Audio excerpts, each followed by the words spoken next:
welcome and thank you so much everyone for coming. My name's Sarah Abbott and I met Domenico Veronese a few years ago, actually at a tasting of Prosecco Superiore, at a decanter tasting, when someone said, you really must meet this chap.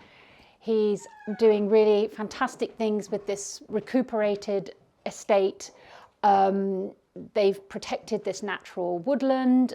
He's really working in a really sustainable way, promoting biodiversity and really kind of advocating for the fine quality potential, especially of the white wines of the Veneto, which I think are, even within the context of Italian whites, which are very often underestimated, the Veneto whites are even more underestimated because our familiarity with them is really with very popular but not necessarily very acclaimed wine categories, things like Pinot Grigio, Prosecco DOC, etc. So we met, and then Domenico was extremely supportive of another entity that I'm involved with, which is a non-profit called the Old Vine Conference. And he hosted us on a field trip to the estate, where we spent time with the professors, the researchers who'd helped him recuperate these very old vineyards. And really it was that visit and the conversations with you that made me really appreciate this power of agriculture as culture. And that Italy, of course, which is the kind of the lover of ancient culture and preserver of ancient culture in terms of, you know, the fine arts, the architectural arts, is also a home of incredible craft and heritage and wisdom in vine cultivation. So I'm going to hand over to Domenico in a moment, who's going to basically tell you about everything they've done in this project, in this sort of liminal kind of denomination between sort of Veneto and Friuli, focusing on a particular grape variety, the Tocai Friulano, also called Thai, also called Sauvignon Vert, Sauvignon As. And we're pouring all of the wines because we've got plenty of wines. The first half of the presentation is quite geeky. He's going to talk us through how they approach massal selection, how they select the plants from which to propagate. So please do feel free to nose and taste through the wines. You've got in your folders all the information about the wines, the text sheets. But then after Domenico's taken through the research, we're going to return and sort of taste the wines together, and we'd really appreciate your feedback as well. I've left, if you've got any questions, especially on the scientific process, the selection process, please do ask them, but we've also allowed time for questions at the end. So I think that's everything. Over to you. Perfect. Thank you, Sarah, and thank you everyone for coming. If you're okay, we can keep it very conversational, and feel free to interrupt at any time with questions or observations. In general, we will cover three main areas. One is Tocai Friulano as a grape variety, why we do think that it has a great potential for Italy as a wine producing country. Then we'll move to why for us, to Villa Bogdano, Tocai Friulano is particularly important. And then we'll have a look at our old vines and our philosophy of massal selection and why we are trying to preserve the genetic wealth that we have accumulated over decades and centuries, and what are the very pragmatic implications. As a side note, I'm not an academic, so I am a practitioner and I own the estate, so I'm compelled to have a very pragmatic approach, because at the end of the day I cannot afford to do some nice academic experiment that doesn't work and wipes out my vineyards. The importance and relevance of Tocai Friulano. We believe that as a grape variety, it has the potential to produce great Italian whites. One statistic that I always like quoting, because we Italians were very proud of the wines we are producing, but at the end of the day we think that we take for granted that our wines, and white wines in particular, are very famous abroad. If we take Wine Searcher by popularity, Italy and France, they account for roughly 70% of the top 1,000 wines, and Italy has 160 wines in the top 1,000. Of these 160, only 3 are actually white wines. 2 of them are Chardonnays, the Guy and Ray and Antinori, and one is the Trebbiano by Valentini. Even Giulio Ferrari, which is a very important classic method from Trentino, doesn't make it always to the top 1,000. Why we think it has a great relevance? Well, because of the of its structure, because of the ratio skin to size, because of the water content. It can simultaneously have a great aging potential and a very interesting complexity. Complexity, but at the same time balance. On top of that is a very versatile grape variety.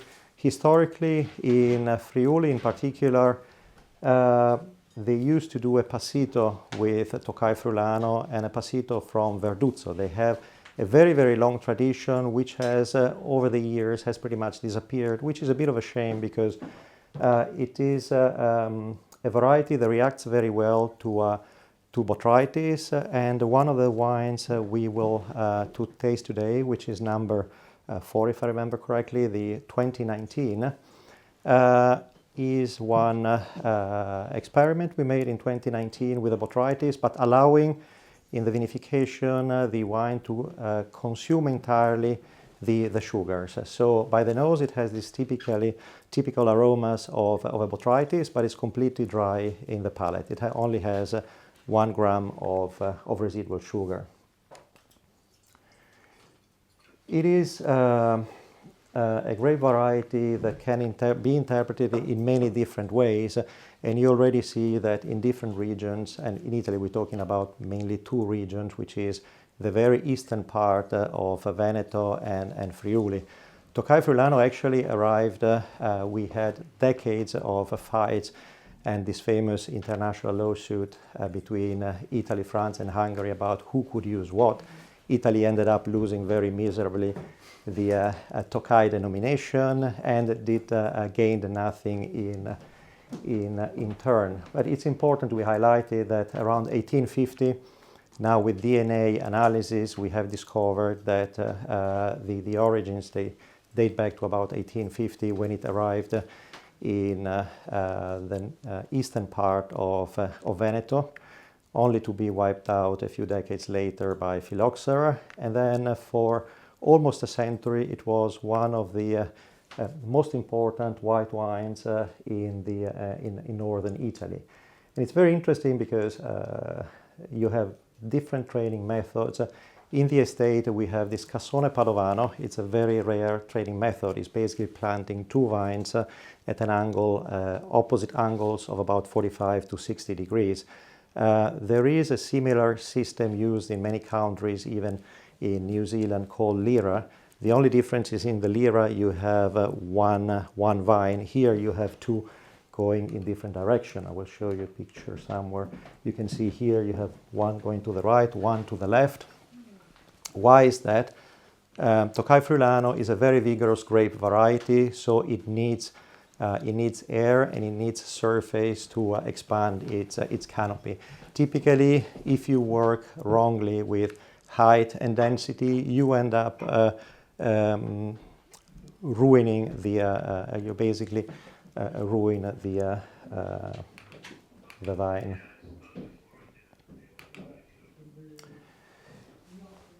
You have many different type of vinifications, maceration times, uses of different materials. People use concrete, people use amphora, people use steel. People use oak as well, even if in our opinion, Tocai Friulano is suited to oak usage only in very limited percentages. There are other type of woods like acacia, which gives interesting results, but never in 100%. And then obviously there are many different yeasts that can be used in the process. We have a few years ago started experimentation with one university in northern Italy, selecting some wild strains of yeast. They have selected almost 500 different strains, but basically they have narrowed down the number based on one side on the concept of typicity, trying to find exactly the yeasts which are autochthonous of the area and simultaneously produce the best wine for this specific grape variety. And second, in trying to find a yeast that maximize the quality of the product by preserving at the same time the typicity. So why do we care so much about Tocai Friulano? Well, first of all, because we have almost 13 hectares of old vines, and the biggest majority was planted in the late 50s and early 60s. We have some very peculiar training methods, as you have seen, and we have tried, besides keeping the ancient training methods in some cases, to preserve as well the agronomic principles that were behind. If you have seen now how a vineyard is planted, it's pretty clear that when you talk about old vines, it's not just taking a vine and projecting it 50 years forward, because if you use the wrong agronomic techniques, basically in 50 years you will not necessarily have a vine that produces high quality wine. Just to give you an idea, currently when you're planting new vineyards, you use mechanized system that basically shoot the plant into the earth. By doing so, the entire roots, they are compressed in a very small surface. There is not a nice sphere of roots that expands in the soil, but it expands in a very limited, because it's basically, imagine like an arrow going into the ground. You basically have all the roots going in one direction. Can I just point something out about this photo? I think you can see you see this is tied with willow, because that's right, isn't it? When I came out to your vineyards, and Professor Fragoni and also Petrucci, they were explaining how they were observing that in a lot of the old vineyards you would see trees planted among them. So you might see mulberry trees for silk, but also willow, because actually they would use the willow ties to basically secure the vines to the trellis, because the willow expands and contracts with the ambient moisture and the conditions like the vine does. So you don't get wires cutting into the relatively young wood. And so it was very frugal, but also actually very sustainable. And I've seen more other producers adopt this as well. I mean, it's obviously a kind of an artisanal approach, but I just thought that was really interesting, how actually what you might think of people just being very frugal was actually also inherently really sort of aligned and sustainable. Okay. Yeah, and not to be hypocritical, it's not on 100% of the estate, because you can imagine that in an industrialized viticulture is not always that easy to try to make things natural. Here, for instance, on most of our old vineyards, we have replaced the concrete posts with posts in wood.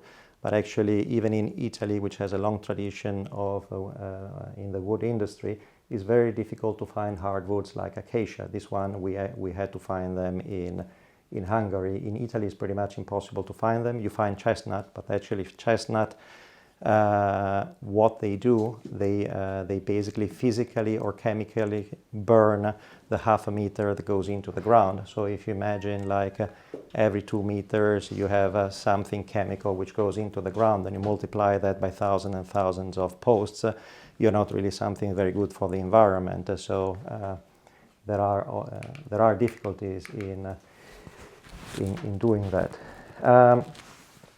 By recreating what we have done with our Tocai Friulano is every time we replace dead vines, or now we have a project of planting 4 additional hectares of Tocai Friulano, we're only use canes and shoots from the mother plant, so we're using massal selection. And we have recreated this Cassone Padovano, so this V-shaped vineyard. We have recreated a young one just to preserve as a homage to the tradition of this specific type of training method. Cento wine is one of our projects. We managed to, in 2020, to do a micro-vinification of the Cassone. The Cassone is only 117 vines, so we did a micro-vinification which was in the region of 400 liters. And we did really care because I think it's important by having different vineyards that have different biotypes, different age, different training methods. It's nice to find, to produce a wine and then to taste and trying to spot the similarities and the difference between different parcels and different vineyards. Why did we call it Cento? We called it Cento because it's actually only a bunch of, Cento is a 100 in Italian. We have about 100 vines left, and they have approximately 100 years. It's very difficult to date exactly vines. And Cento, even because we always say there are hundreds of reasons to preserve old vines. So we really like the idea of calling the wine Cento, and this is actually the label we came up with, which is trying to in a stylized version to mimic this V-shaped vineyards. Sorry, with the new plantings, is there any idea? Would you like to continue that at all, or just as a heritage, that kind of trading system?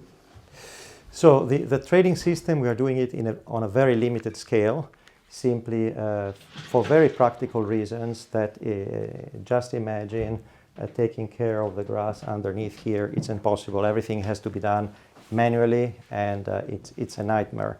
When we did the first project, the winemaker, who was my brother-in-law, when I suggested let's do a new one, he said, fine. At the time I was living in London. He said, fine, then you come from London and take care of the weed and stuff. So he wasn't too impressed initially about the idea. And I just wanted to highlight, so your tasting wine number 5 is the first release of this Cento, which is the bottling exclusively from this small parcel of very old vines, trellised in this Cassone Padovano way. So it's the kind of the real focus on this particular piece of viticultural heritage and vines. And you're tasting it first, so there you go. Sorry.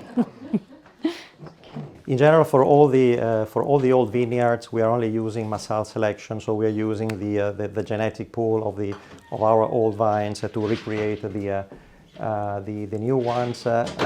We have decided a few years ago with Professor Borselli, who is a disciple of Osler. Osler is this professor that has created this recovery theory. It's basically a theory under which a vine that has been infected with a certain disease will basically,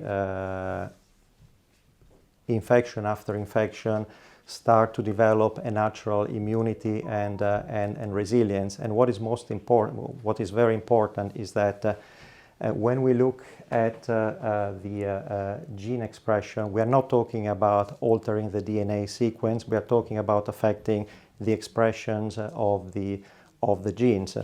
Obviously, this regulation is a process that takes years and decades. So we find that the biggest difficulty is for something that this takes decades to be implemented, whereas the industry requires immediate solutions to immediate problems, so it's much easier to come up with a new clone that basically can fight a specific disease. But it's always, unfortunately, life works as an evolution, so even if in a lab you create the perfect clone, it is perfect at t+0. Then when it starts living year after year, exactly as you have created something new, nature keeps adapting, and viruses, bacteria, they will adapt as well and develop new ways of attacking an individual which at t+0 was perfect, but year after year will become more vulnerable. So the fact that this resilience acquired by the plant can be inherited is one of the most important reasons why we have decided to start this project and to try to analyze it in a very scientific way. We already have lots of situations because we have about 18 hectares of old vineyards, and if you consider how difficult for viticulture in some parts of Europe the last 4 years have been, we had several pandemics in Italy, Switzerland, France, for instance, of flavescens doré, which has forced the explanting of millions of vines.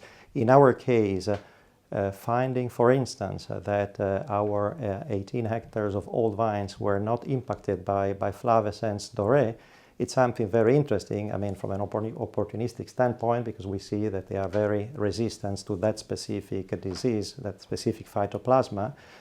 But even trying to understand how we got to that situation. So what we are now doing now is we have started the selection of 4 main biotypes from our Tocai Friulano vineyards, and I will show you how the process works. Domenico, do you mind if I just ask Sure. them a quick question? So is everyone familiar with Ruggero Osler? Have you heard his name before? Okay, so is it worth just saying a little bit about this really interesting sort of paradigm shift in the concept of ensuring healthy vines? And it's not without its controversies. So Ruggero Osler is in his 70s. He's a sort of really venerable viticulturalist and researcher. He published a book called Immunize Plants, which has been translated into English from the Italian, and he's a bona fide academic. He was at CREA, the research institution in the north of Italy for vines, and he basically dedicated his life into understanding why it is that some vines recover from these apparently, deadly disease. Well, we think of them as like the end, so Esca and flavescens doré. And he basically put forward this argument that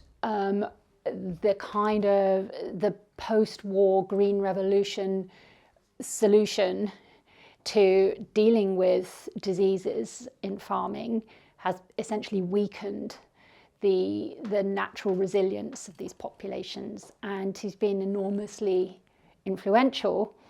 But of course, it's not necessarily an easy path, which Domenico will talk about, because what are you going to do? You realise that there might be some plants within your population that could actually recover from this disease, and that you'd quite like, it's like The Last of Us or something, the kind of someone recovers from the zombie apocalypse, you want to hang on to them.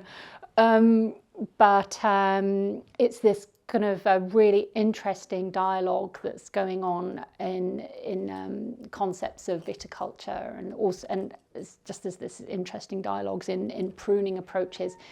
And so he's really working with people who are at the forefront of this way of thinking. Is that okay? Yeah, no, certainly, and I mean, when you are at war, sometimes you cannot really afford to take prisoners, and I think that has been the approach of the last few years, where if you have symptomatic plants, there's a good chance. It's exactly like you remember COVID, and COVID is who is infection? Is it everyone who got the disease? Because people are maybe have had COVID, but they had no symptoms. So if they have no symptoms, does it mean that the viral charge is weaker, and therefore, if they are asymptomatic, they will not be contagious? It's not that straightforward. So most of the regions in Italy, knowing that it was an emergency, they have gone for a very radical approach, saying, well, we cannot take any chances. If it's contagious, you just cut it, etc. Now that after a few years the pandemic seems to be under control, suddenly they realize that they have wiped out an entire regions, and some of them were important old vineyards, etc. So they are more willing, particularly because there are now numbers after years of experimentation. There are numbers that support this recovery theory.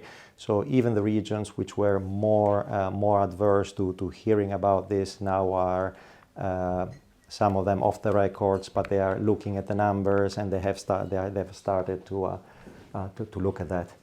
Very simply, how it works, without going into too many geeky details, but basically every year you have 3 phases which correspond to 3 vegetative phases of the vine: the veraison, proximity to the harvest, and then when you start the vegetative rest. What you're doing, you're basically creating in each one of these phases, you're creating a single. This is just a vineyard. So every one of these is a vine. S means is healthy, as you can see from the legenda. You put basically you just give a code to every specific vine. You do this exercise 3 times in a year. Why do you do it 3 times in the year? Because obviously based on the vegetative phase, based on how the berry is developing, how the leaves are developing, etc., you can spot easily the symptoms if it's a healthy vine or if it's a vine that has some issues. So for every year you will have 3 of these columns. You repeat the exercise for 3 years, so you will end up having 9 columns, and based on the observation of these columns, you will decide which are the healthiest vines. Healthiest doesn't mean that they show no presence of the disease, because actually some of the healthiest may actually be vines that have been infected but have managed to survive, and they are completely asymptomatic. They have very vigorous leaves, very balanced fruit production, etc. But at the same time, they have developed this immunity. And then once you have done that, you basically end up taking the material in form of jams and canes from the specific vines, and you create a mother vineyard. The mother vineyard is basically, it's a codified vineyard where every single vine has a history of that specific biotype, etc. And that will serve as a sort of pool for future vineyards. So every year you will take from this, so not perfect, but these strongest individuals, you will take the material. So if you take one of these vines from its situation and then you plant it in a new situation, does it necessarily replicate these results, or could it be that it's not just the vine, but where the vine is planted that's contributing to its resilience? Maybe some component in the soil, or Clearly, it has to be as homogeneous as possible, because when we talk about epigenetics, we talk about one individual adapting to the environment.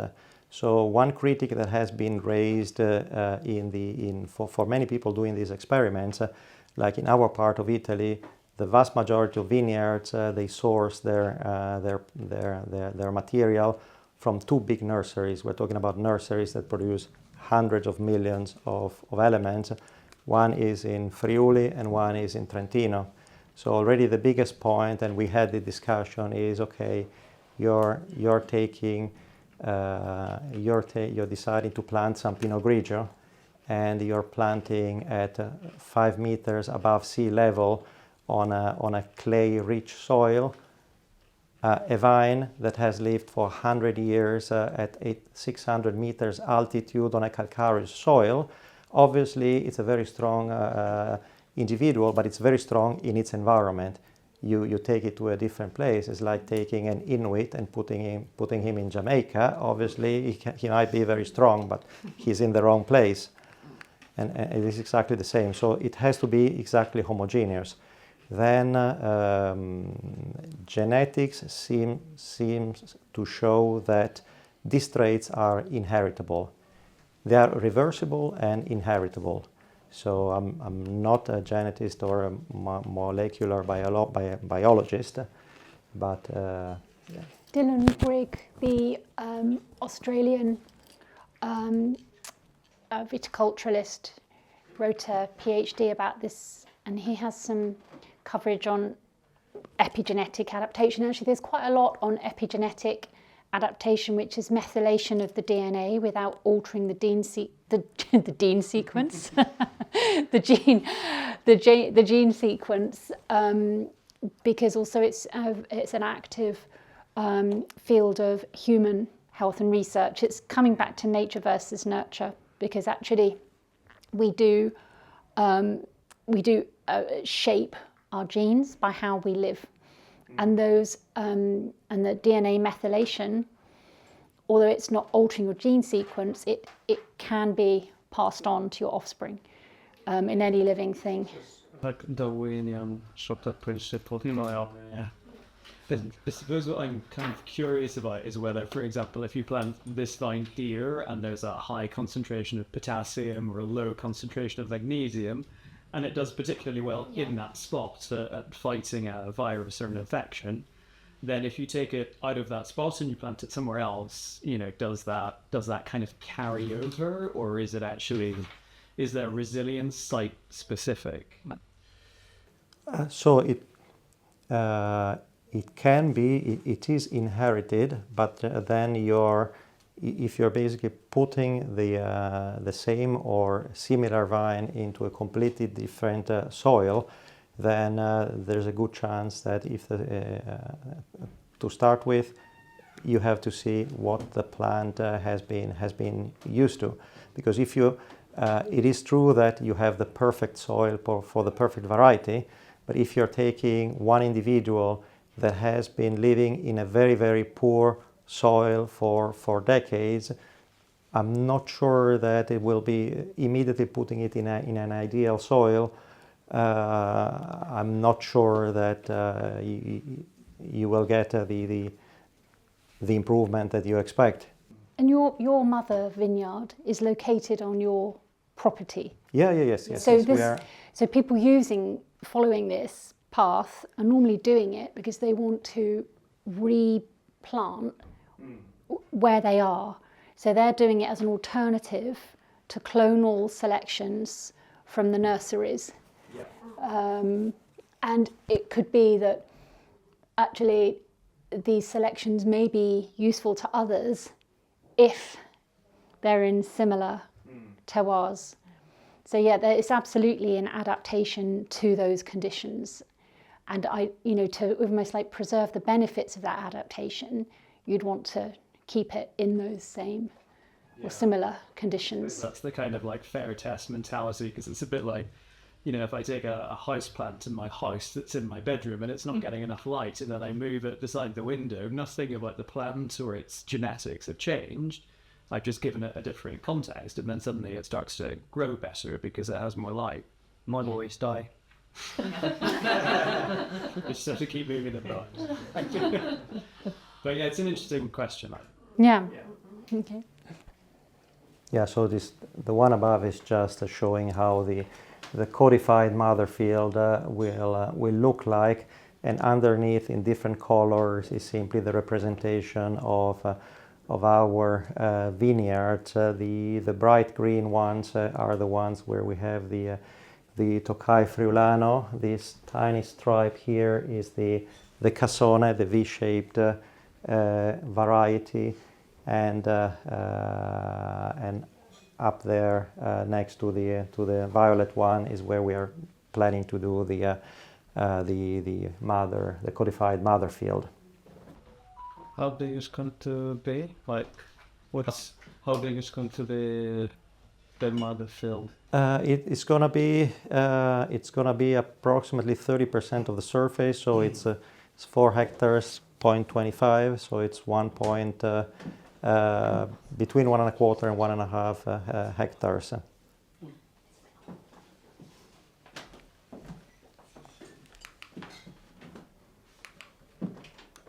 Yeah, here you can see Professor Borselli cutting the canes. They are individually labeled, and you can see here the grafting, which is actually we have started doing 1 week ago, and it's the so-called omega grafting, because it has you can see the shape of the omega.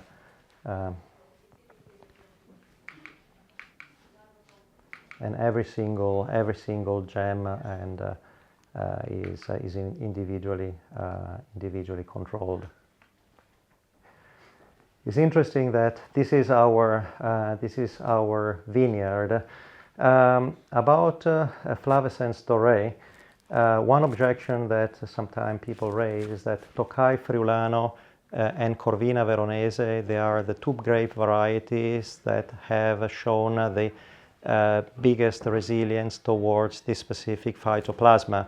So even if instead of taking an old vineyard from a soil selection, you take like a modern clone, a young vine, etc., still the percentage of Flavescens doré will be relatively low because of the specific grape variety. However, we have 3.5 hectares of Merlot planted in 1958, and actually Merlot is relatively vulnerable to Flavescens doré, and we do not have. I can give you some numbers. Unfortunately, we had something like 30,000 vines affected by Flavescens doré over 2 years. So we are talking about pretty big numbers. We have only cut 2 vines of Friulano, so 2 out of 30,000. I think is quite significant statistically. This is instead is not our vineyard. It's one of the experiments of Stefano Borselli dating back to 2021. You can see these are very strong symptoms of Flavescens doré, and we are after 2 years. The entire vineyard was not symptomatic any longer.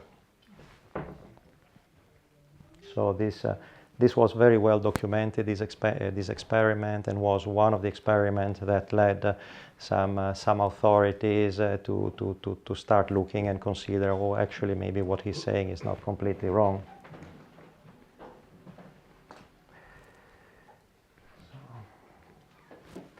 Yes, so we have spoken about the preserving individuals that have shown the best ability to adapt, the tolerance to the diseases.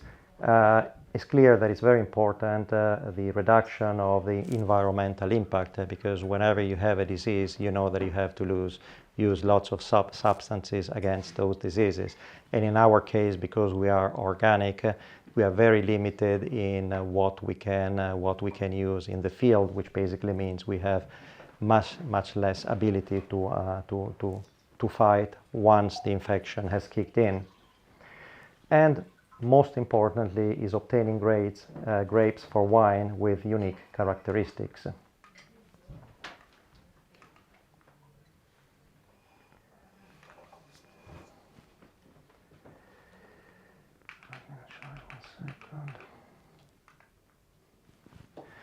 Yes, so why do we care, basically, most importantly? Ethical choice, why have I put a question mark, is some people care, we cannot force people to make ethical decisions, so I think at the end of the day, we are in democracy, so people may do the right choices, but you can oblige them to do that. So I will skip on that. More pragmatic choice is preserving and creating vineyards where the vine and the bunches have unique organoleptic traits, which we believe are superior. So what we are doing is not only going after trying to find the individuals which are strongest, but we are trying to replicate the vineyards that produce the best fruit. Tocai Friulano, we have 4 biotypes of the yellow type. We were saying earlier that based on DNA analysis, Sauvignon Vert came from France around 1850. However, if you think almost 200 years later, if you take a Sauvignon Vert now, in some regions like Slovenia still has, I think France in the last 15 years, it has completely disappeared from the National Registry of Vine Varieties Planted. But Slovenia, many other countries still have some Sauvignon Vert. And it's very similar to what we call the green biotype. Obviously, in 200 years, there has been a very big mutation. So right now we have 2 biotypes. The green biotype, which tends to produce a relatively acidic fruit, which we don't use for vinification. And then we have the yellow biotype, of which we have 4 under groups. And the one from 1943 is the one that we believe is producing the best fruit, and is the one from which all these wines, apart from the cento, are produced. The cento comes from these 100 and so plants in the cassone that we mentioned earlier. Can you explain what the difference between a clone and a biotype is? So basically a biotype is something that has not been created in a laboratory. So we had these vineyards. In the case of Tocai Friulano, the first clone was introduced in the market in 1969, and currently there are 14 different clones in the market. So they are basically laboratory, clones are laboratory creatures, whereas biotypes are simply types of grape varieties which have developed over decades, centuries, etc., and which tend to remain relatively stable over time. Yes, you see mutations, but mutations take decades and decades to work. Obviously, what are you trying to achieve with clones? Typically, people want to have everything. It's like a blanket, which is very abundant. You can pull and push, and you have it on all sides. So typically, people go for high yields, high resilience, aromatic flavors, etc. And then it's a bit like you have a nice sports car. It can last 50 years. You take it to Silverstone every weekend, it's not going to last you 50 years. And the same if you're trying to produce 200 and plus quintals every year. If you want to produce fruit from the second year after the vineyard was planted, if you want to push everything, there is you have to pay something there is a payback at the end of the day. Can I come back on that? So the OIV last year introduced a definition of clones and biotypes for the first time. And I've got the link, which I can send to you. Because I've asked myself this same question. So biotype is always from Massal selection. Well, a biotype is like an accidental clone. A biotype is resulting from either a genetic mutation or epigenetic adaptation, which exhibits a consistent phenotypic expression. So it's doing certain things when it's growing in the vineyard with consistency, which can actually be defined and predicted. And the reason I think that biotype has gained currency as a term is if you like, it's before something becomes an official clone, it starts off as a biotype. But then I think the difference in terms, this is just my opinion from my reading, I think the reason the difference in terms has really become so popular is that because actually clonal selection is associated with a certain approach to farming vines, which is of a kind of sort of standardization, or at least a kind of efficiency of scale and predictability. If you like, these biotypes are almost like they're homemade clones. So in the sense that are they clones? They kind of are. This is but like they're kind of not. confusing, Yes. Is Brunello a clone of Sangiovese or a biotype of Sangiovese? Oh, well, okay, Casino Italiano, you're asking. Yeah. Exactly. Yeah. But the OIV does have this definition, and basically biotypes. Shall I read that then? Because this has troubled me. Yeah, but no, it's very. Biotypes are naturally occurring genetic variants within the same grape variety. They develop over time due to mutations and environmental pressures. So the environmental pressures bit is that's your epigenetic, because your DNA sequence, I did tell you this would be geeky, your DNA sequence is not altered. So variation in morphology, flavor profile, disease resistance.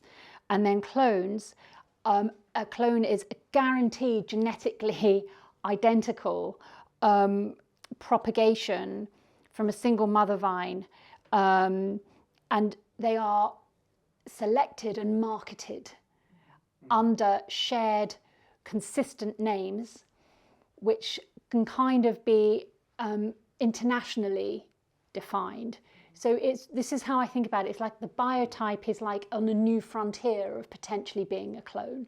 And so genetically, two clones, I mean, the clone is identical to the thing it's been cloned from. Yes. Two clones themselves are genetically distinct. Yes. And likewise, two biotypes are probably genetically distinct, but there's no official definition of what, whether you have 4 biotypes or 6 biotypes is sort of up to you to decide.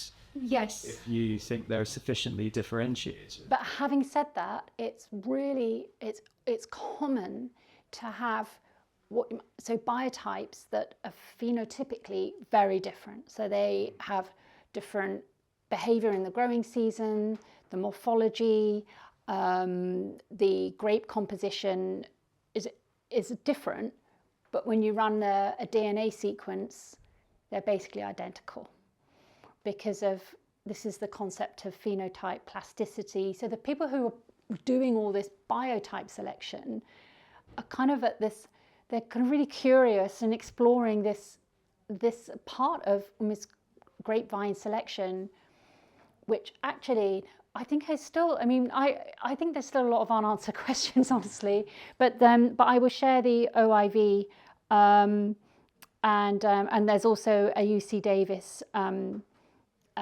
link as well. So that would be great. Yeah. And apologies to anyone who's less interested. They're all interested. Thank you. You're like my plant. Yes, he's my clone, my prime geek clone. One thing which I found very, very, very interesting, last summer I went to a presentation of probably the biggest nursery in Italy, and the approach is very industrial, and in a way it was about Cabernet Franc. So they basically gave you a matrix with, I can't remember, let's say 8 or 10 clones of Cabernet Franc, and the matrix was basically assessing the product yield of that clone, acidity, aromatic profile, etc. So the idea is basically, okay, I'm an industrialist who sold his business, and I want to reinvest the cash. I buy 100 hectares and I plant something.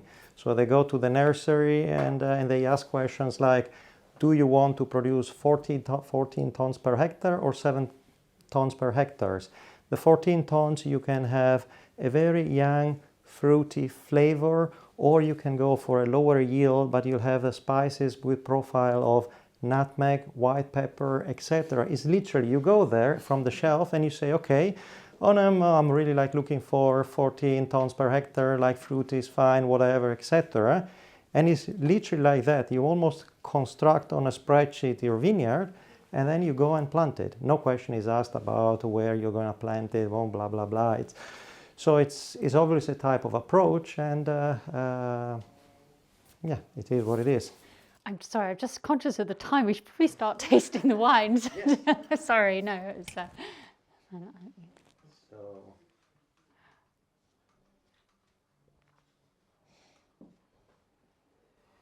Okay, great. Over Okay, here, oh yeah, okay, thank you. So wine number, does anyone need a top up, by the way? You okay? Okay, right.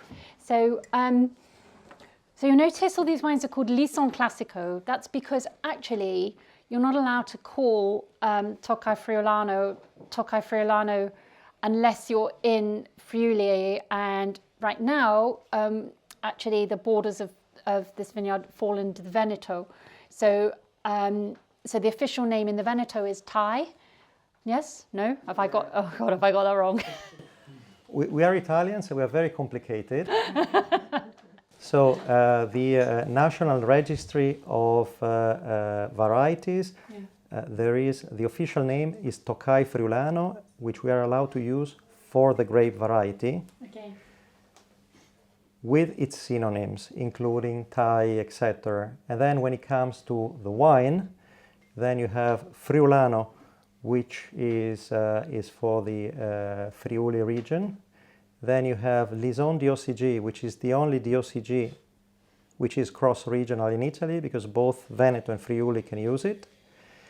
And then you have Thai, which is used in some provinces of the eastern part of Veneto. Okay. So this wine's official name is Lison Classico, which is the denomination for Tocai Friulano. That's the name of the wine. Okay, so sorry. Okay, Casino Italiano. There we go. I really like the vintage of this wine. I find this is sort of more on the more mineral, salty, herbal, quite expressive side of the grape. And it teeters on richness, which I really enjoy. Just getting going, I think, in terms of its development.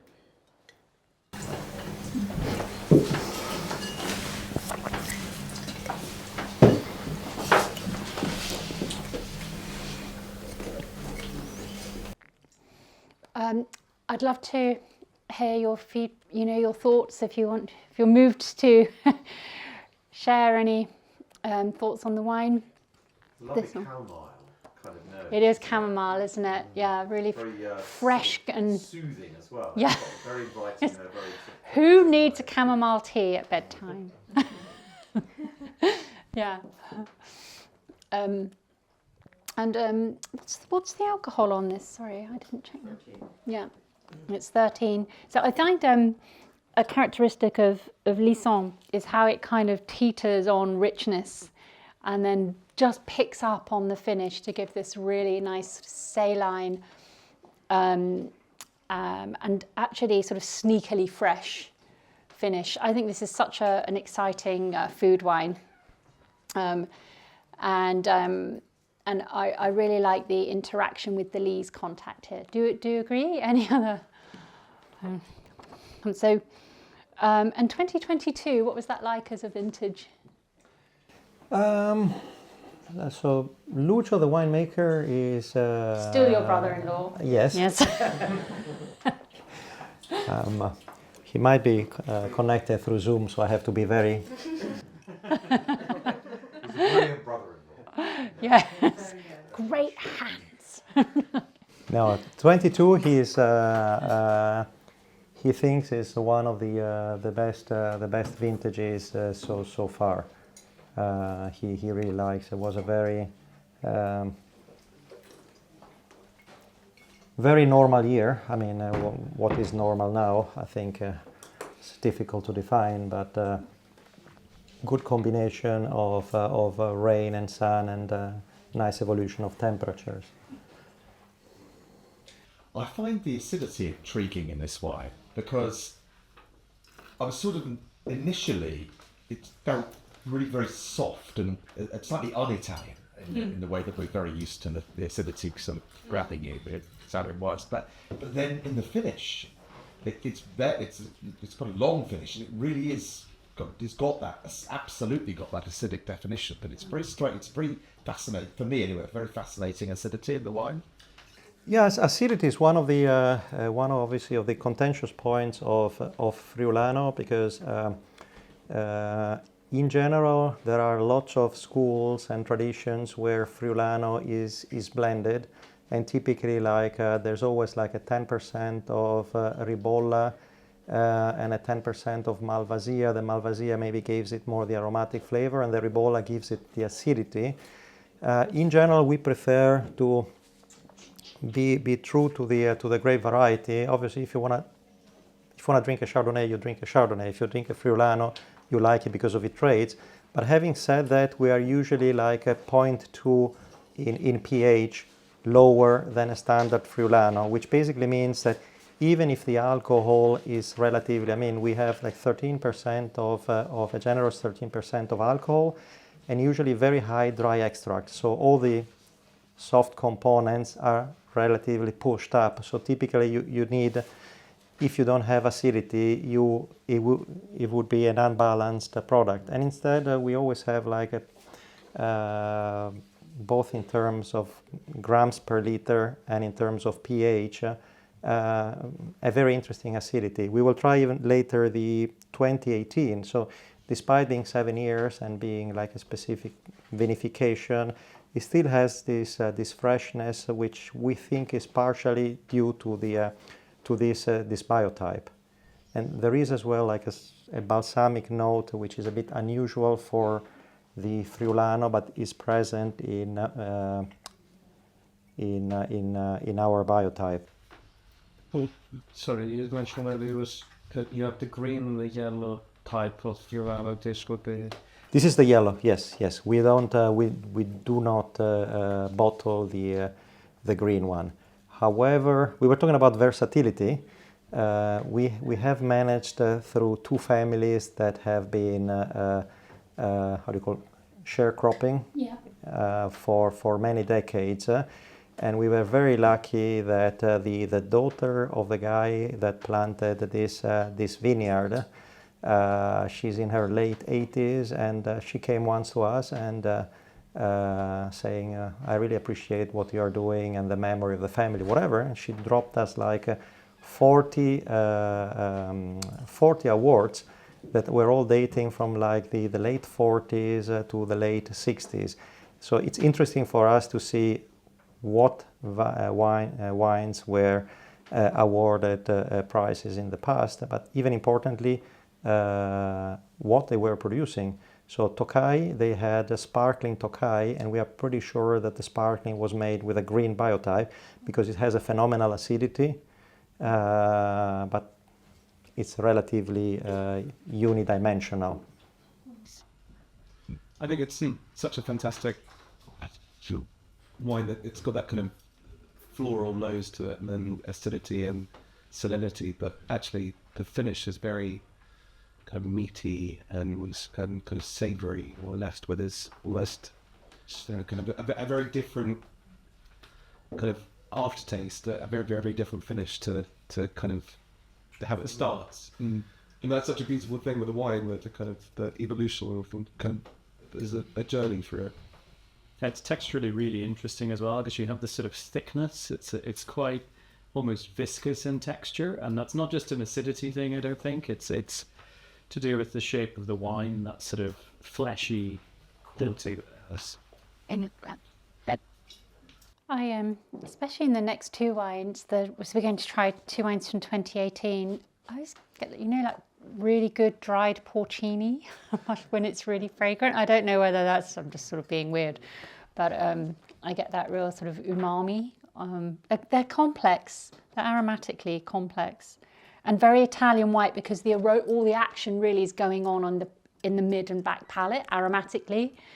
I think that's very Italianate in the whites. They don't hit you on the nose with the aromas. It's all palate aromatics. Okay, do you want to click on to the next wine? So we have the Lison Classico and the 185, which is a Bianco IGT. They're both from Tocai Friulano. They're both made from the old vines, but the second wine has a little bit of old oak aging. Is it old oak or new oak? Actually? It's actually second. Fill, yes. Yeah. And extended aging. So it's more of like a reserva style. But both, as I say, from the same source and the same grape variety. And I think 2018 was quite a different vintage, wasn't it? Vintage conditions. Yeah, I would say that it's nice. It's again a question of preferences. Some people prefer to recognize the wine and have pretty much the same product year after year. Some other people enjoy recognizing the different climate evolution in every vintage. 2018, I think, was as a vintage not too dissimilar to 2022. The next one, 2019, was a bit of a crazy year in terms of climate and sometimes people look at climate just in terms of precipitation, which has been pretty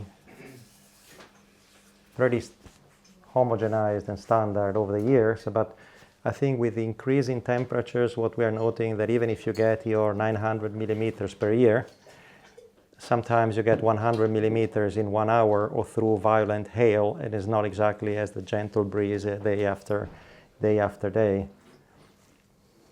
I've forgotten the average, the vine age here in this wine. They are all. This is one in 1943. What we are doing is when we do like a single vineyard vinification, we only take we harvest manually, so we are selectively taking only those vineyard. It is true that in some vineyards we have younger vines because simply is not only the concept that when it's very old you cannot just simply have half of the vines missing. You need to replant them. And plus, legally, you're not allowed to go under a certain threshold. We had big discussions of the records because on the old vineyards we were not reaching the one defined by the protocol. So people saying, well, we take away the you cannot produce under the appellation because it has a minimum of 3,000 plants per hectare, and you're not reaching them. So the fact that it's an old vineyard gives them some flexibility in saying, fine, you only have old vines, etc. But even where we have started replanting some of the young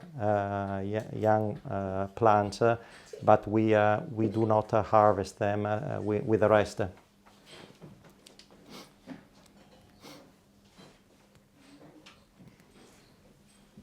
And the second of these two, the 185. So the 185 is the named vineyard plot from the old cadastras, the Napoleonic maps that you found that defined.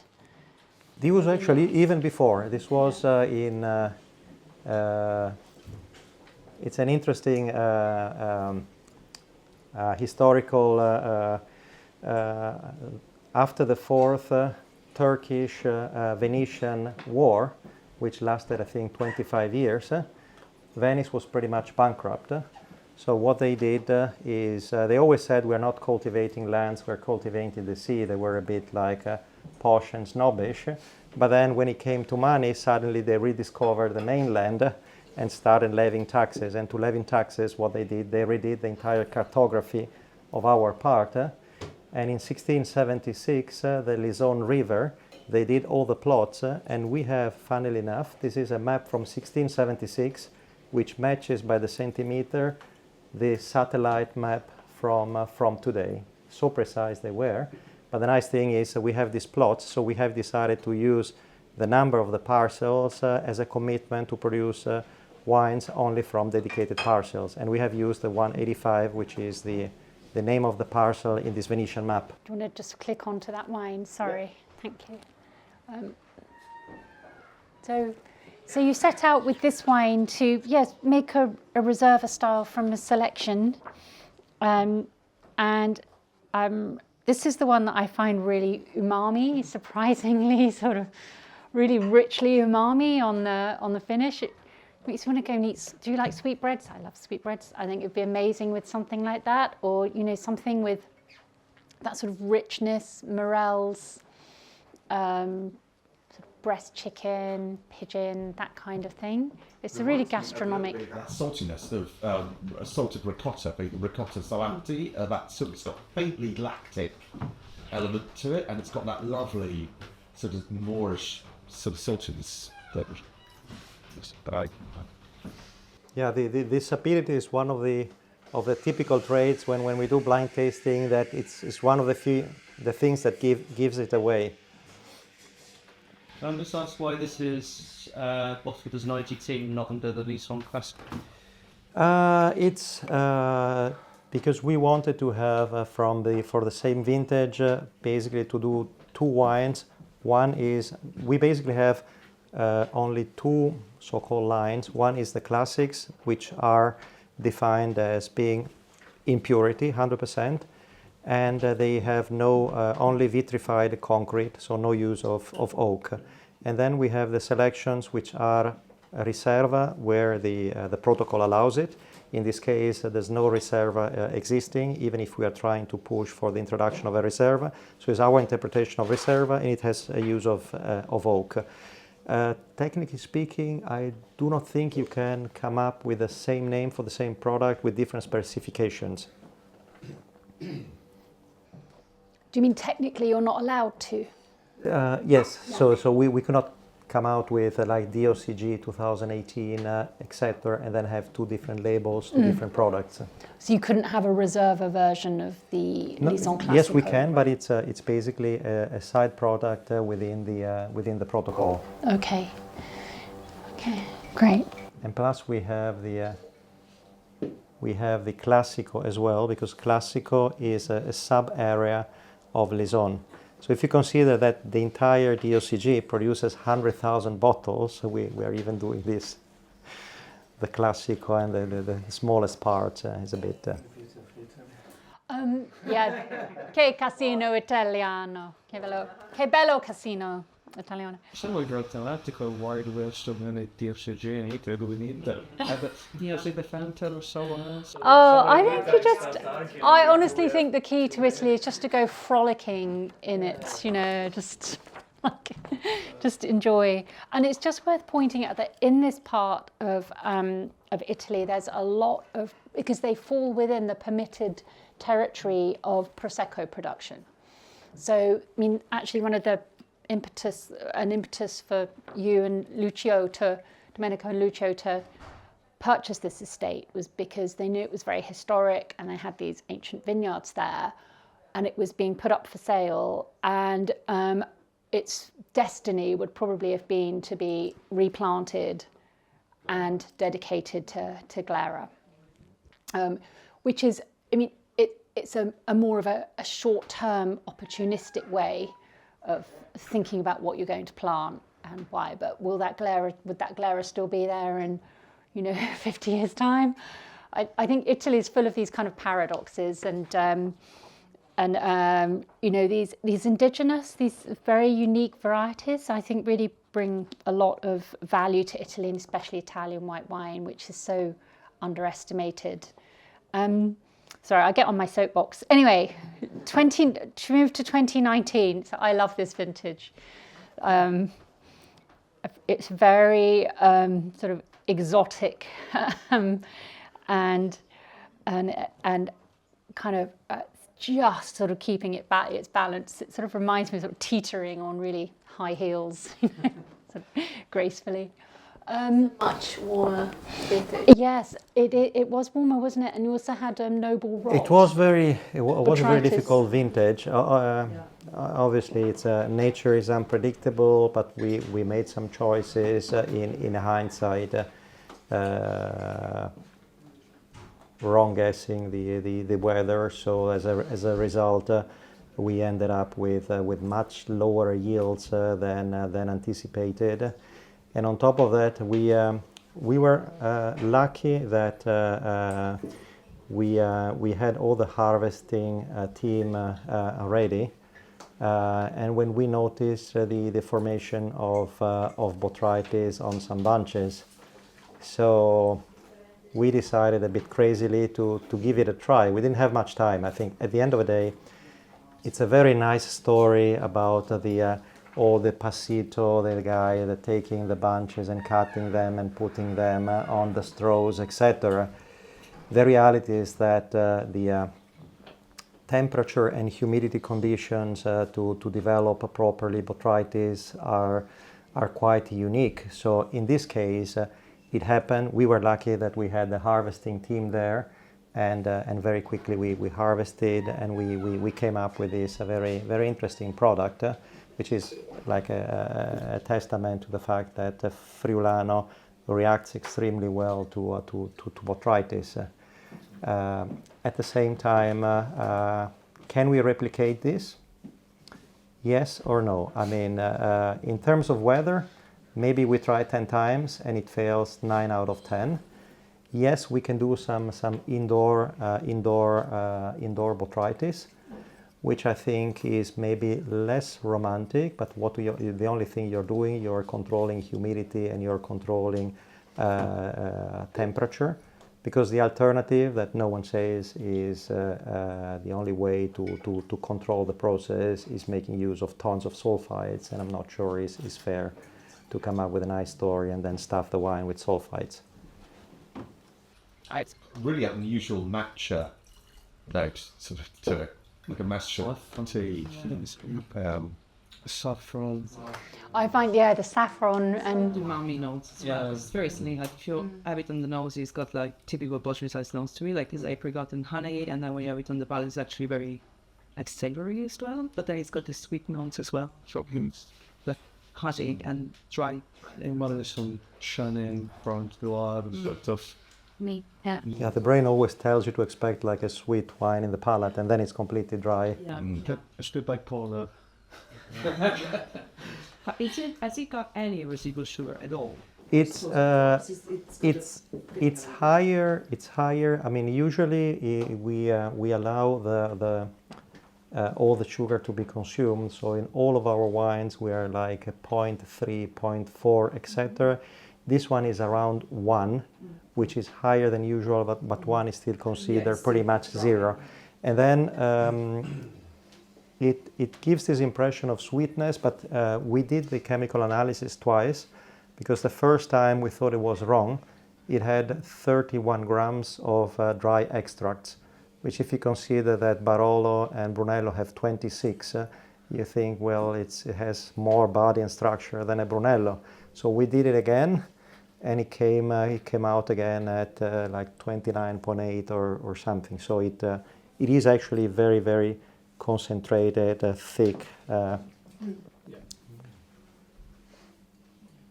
it gives all this structure gives the impression of a sweetness. It just also has a beautiful weight to it, and the texture is so yeah. I love white wines that aren't afraid to be weighty. You know, it's almost like that's become a little unfashionable, but actually I like the same with really well balanced Chardonnay as well. Actually, I was talking to you about that, weren't we? How like there's been a trend for almost ascetic, you know, kind of quite bony wines, but when it's well balanced. In 2019, I think this is actually tasting really good now. I think it's more integrated now than it was a year ago. Can you tell us when was your first vintage? Our first vintage was 2017. And this is the one and only vintage so far that's had noble rot. Yes. We are thinking now of doing, we have already like an old building that we would like to use to dry grapes. And I think it's a shame because it works so nicely with this grape variety that... and these are the 3 rows. We always, we are very proud of the fact that lots of our customers enjoy our wines as gastronomic wines because in general they are quite intense, persistent, full-bodied, and typically they match a pretty large spectrum of food. I remember on this one there was at the ice course a few years ago in London. They asked us to in the food and wine pairing to match it with the textbook match for the Friulano, which is the cold cuts. And it was actually, it usually works very well. Then the following combined pairing was a Malagousia with a chicken korma. And unfortunately for the Malagousia, the chicken korma was a bit too strong and killed the wine. So somebody from the back said, "Why don't we try the Friulano again?" And we did, and actually it was fantastic with the chicken korma. I totally get that, yeah. Do they have chicken korma at £6-7 Pall Mall? I don't know. Yeah, yeah. Let's go. Grab a bottle. Let's run. Thank you. And then we'll move on to the cento. So this is the first release of the wine that I know Domenico and Lucio have been wanting to do for some time. It's the 2020 vintage, and this has 10 days of maceration and fermentation on the grape skins. So it's not an orange wine, but like a lot of good Italian whites, especially from the north, they play a little bit with the extra body from the skins. And then 15 months of aging in amphorae, I should say, and 15 months of aging in medium toast French barrique. Is that second fill as well? Or do you have Yes, any new? and yeah. Yeah, second fill. I don't know if we can call it barrique because there's different opinions, but 300 liters you can still call it barrique because there's. Yeah, I hold there's. Or tonneau? Tonneau. Yeah, it's in between. Just to add an extra layer of confusion. Yeah.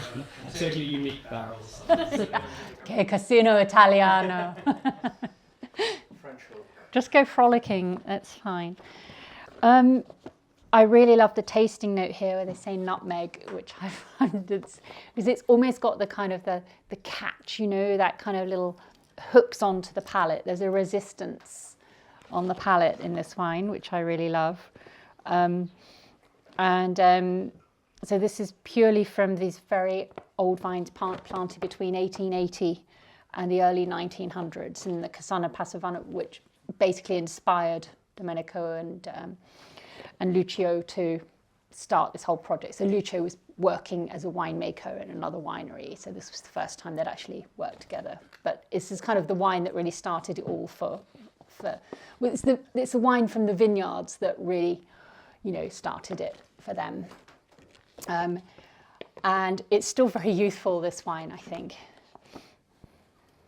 It's a lot of metal. It's got gas flags. More. With chosen with flowers. It's quite yummy. With the gastronomic profile of these wines reminds me a bit of Timorese from Pieton. I think he has that stuff. thickness. Yeah. Yeah, high mash. Which I really love. I don't know. I don't taste it very often because I don't think there is very much of it. But I just whenever, yeah. Yeah, I know what you mean, and it's that kind of that elegant kind of weight of good Italian whites. Slight, yeah, viscosity, oiliness that I think is really delicious. Food quite. So, I mean, about, I think, how much Slim produced centiliter was It's 380 bottles, 362 as normal bottles, and 18 magnums. I counted them myself, but there were a few missing, so we are still investigating the disappearance. I think it was a good Christmas party. Yeah. The team have got to check they're okay.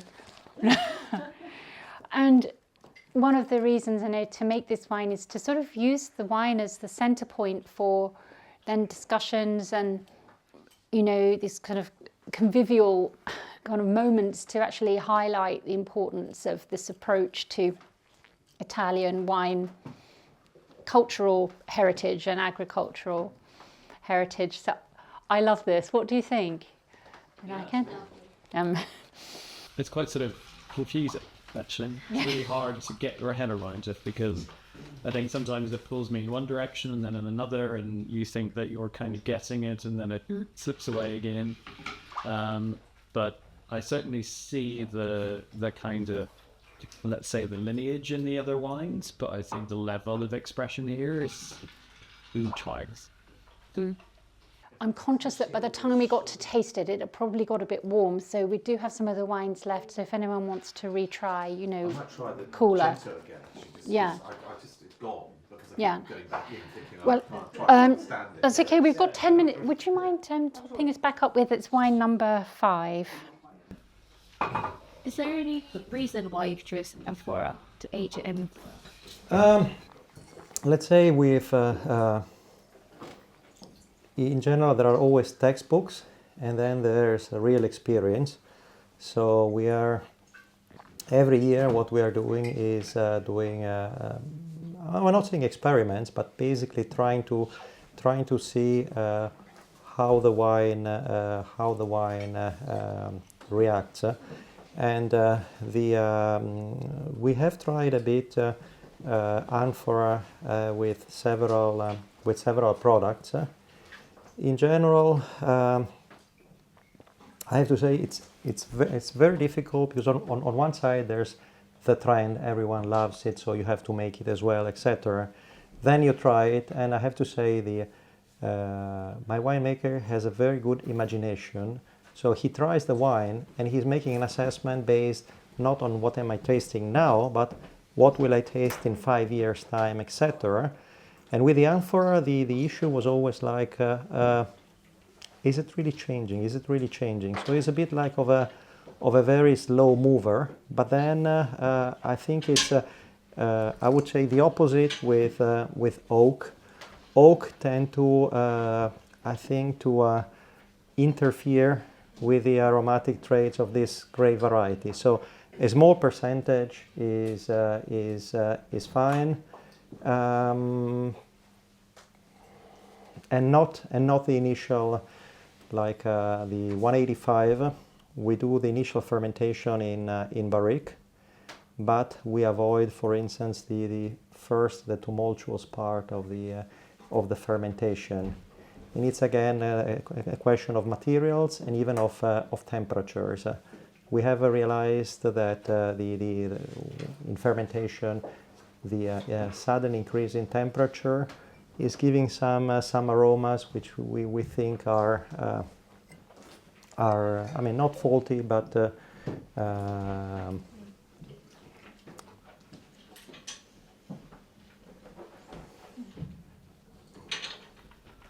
To say I really like that. It's delicious. It's got the weights of the grape, but it's also got the kind of finesse. It's very listed, lots of balsamics. Yeah, there's a lot going on.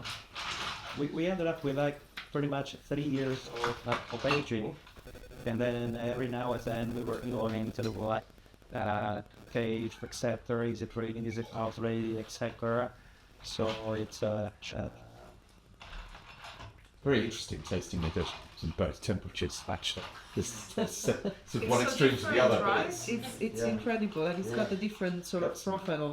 Incredible range. So like chamomile, it's really I like both experiences actually. Because when it was a bit warmed up, you've got that sort of some of those nuances of very fine texture, almost like if you stare at a you stare at a beautiful plant or a leaf thief, and then you get those kind of the detail.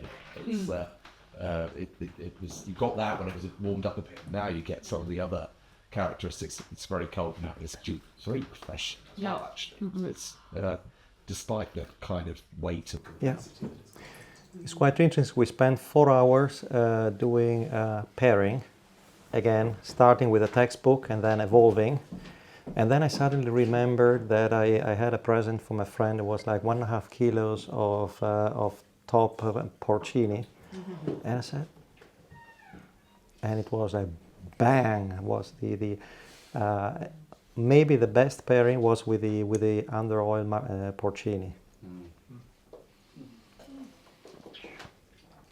And so I work a lot with old vines, with the Old Vine Conference, with Belinda, and Domenico was actually one of our, I think you were our first sponsor, you were our first member winery, and we had a chat about it, and it really gave me a lot of like inspiration, ideas for how to convey the value of old vines, because how influential they'd been to you. But I do think there's a kind of, when you have really great old vines, they have something in the wine, and it's like a light behind the eyes, you know, it's just this real vivacity and depth.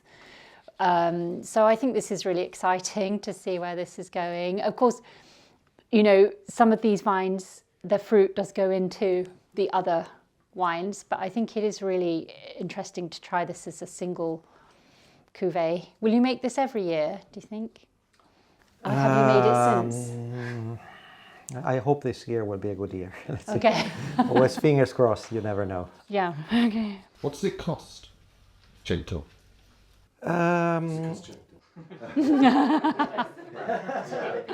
Yeah, that would be great. We ballpark. We've been given some suggestions based on the fact that it's a bit of a peculiar, etc. Without false hypocrisies, it is really a product which is almost impossible to make, etc. So I think at the end of the day, it will be a price which we think. I mean, you cannot just even if it costs a fortune, we cannot go out and say, oh, it's a £500 bottle, etc. But I think it will be in the low triple digits, based on suggestions we've been given for the product. I should say that the Villa Bogdano's wines are going to be available from wine traders, so the specialist Italian importer. And they're going to, and these wines in the standard range, you know, they work out retail around sort of between 25 and 35 retail. That's right, isn't it? Belinda's amazing with remembering numbers. Yeah, all the prices are in your press pack. Yeah. So you If you want to buy any, you can buy them. and we're also listed with. Oh, fantastic! Yes, great. Do you know about Zap? Do they know about Zap? Do you want to tell them a bit about Zap? It's really, because you're really selling some great wines. Oh, go on, tell them it's really a great outlet for unusual, high quality wines. Rapid delivery. So Oh, it is the Zap app. I was about to say, well, the only Zap I know is the one that you bought with a quick grocery That's the shop. one, you're down with the Zap kids. app. Okay, yeah, right, I'm down with kids. But well, you've put together actually a really incredible range of wines. And I was looking at your range, it's like, my God, people are obviously just at home going, I'll have a bottle of, I don't know, Gaia, thanks very much. I mean, yeah, because I don't know, still in limelight. It's quite carefully mirrors the entree. As we found that over the last couple of years, the use case for it is often somebody continuing an experience or replicating an experience in the entree. So I think these wines work in particular very, very, very well because they are gastronomic and they are something unique that you're not able to get anywhere else. But so far they've done pretty well. We've only got a couple listed. Great, thank you. And now we're just finishing off with some with some Merlot. So Merlot, noble tradition in the Veneto, and we've got a single vineyard Merlot from this 195 plot, 15% Cabernet Sauvignon, relatively old vines of Merlot planted in 1960, so 60 years old. And I think it captures the same sort of vibrant textural approach of Lucio's winemaking style and of your fruit. You know, it has this very, very sort of unforced exuberance, but balance. So, yeah. And obviously, almost the entire day was devoted to the Tocai Friulano. So the question may arise, why now a Merlot at the end? And we were discussing epigenetics. I mean, besides being an old vineyard, which is pretty much 65 years of age, I think it's the biggest evidence we have so far of epigenetics, because these are 3.5 hectares of Merlot which have been immune to flavescens doré. So we are quite obliged to this vineyard that has shown this great resilience. And another interesting thing, it's our soil is of alluvial origin, very mineral but very rich in clay at the top. One part of the estate reaches 53% of dark clay, which is one of the highest percentages in Europe. And I think clay for some grape varieties, including Merlot, tends to give this very nice, gentle tannins.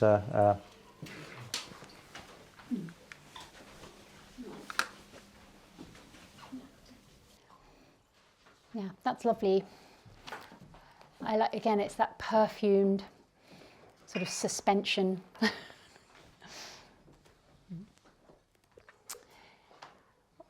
Any questions? I'm conscious that we've come to the end of our allotted time, but if you want to follow up with any questions or requests for info, just get in touch. Probably Belinda is probably the best person to field those. And Domenico, I'd just like to thank you for being with us, and also thank you for doing this project, you know, for undertaking what you do and, you know, deploying your efforts in such a constructive way for Italy. But I think, come on, Italian white wines and Veneto whites, let's give them the attention they deserve. And if you'd like to, as I say, know more about Villa Bogdano or about the Old Vine Conference, which Domenico is a stalwart supporter, do let us know. Thank you. Thank you so much.